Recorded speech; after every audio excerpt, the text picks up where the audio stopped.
Hi, my name is Florence. This is my presentation for PIDP 3100 Cognitive Science Assignment. I'm going to talk about the effect of retrieval on learning.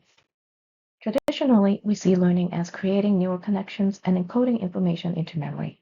Retrieval was seen as a neutral act of recalling information. The study shows that this is not true. Retrieval practice actually has a much bigger part in it.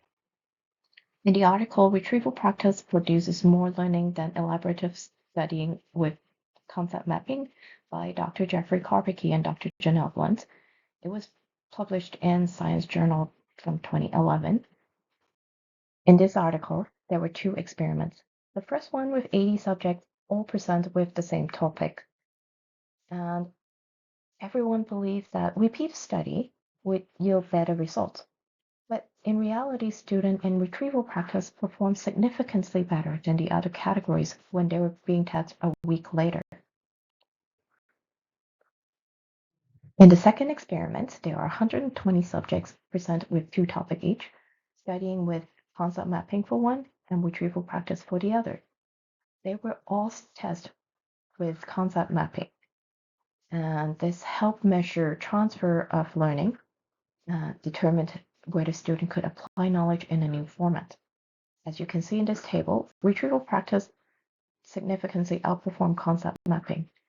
This shows that students actually get help with reorganizing and applying knowledge even in unfamiliar formats with retrieval practice.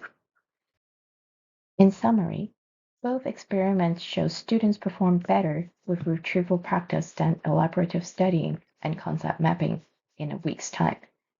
Retrieval practice helps create strong cues that help pinpoint information and allow us to recall that particular information easier and with better precision, whereas elaborative studying only adds more connections to the memory.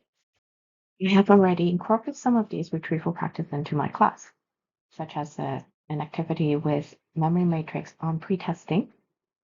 On the heading, we have different pretests, and in the column, we shows the purpose and the details of each test. Students are instructed to fill out the matrix without the help of their note right after class.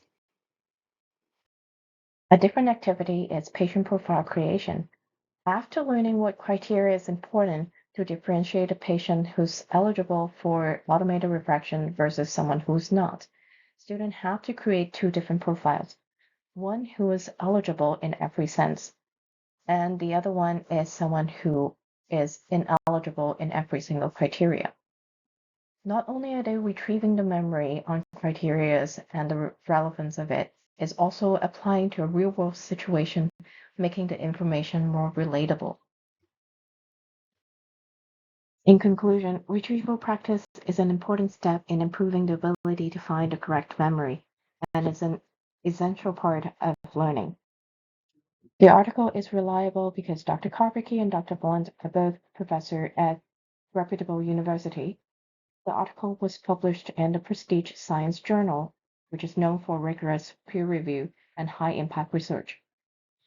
Even though the article was a bit dated from 2011, it has over 1,600 citations, and also it details well-designed experiments with clear methodologies and empirical data to support its conclusion.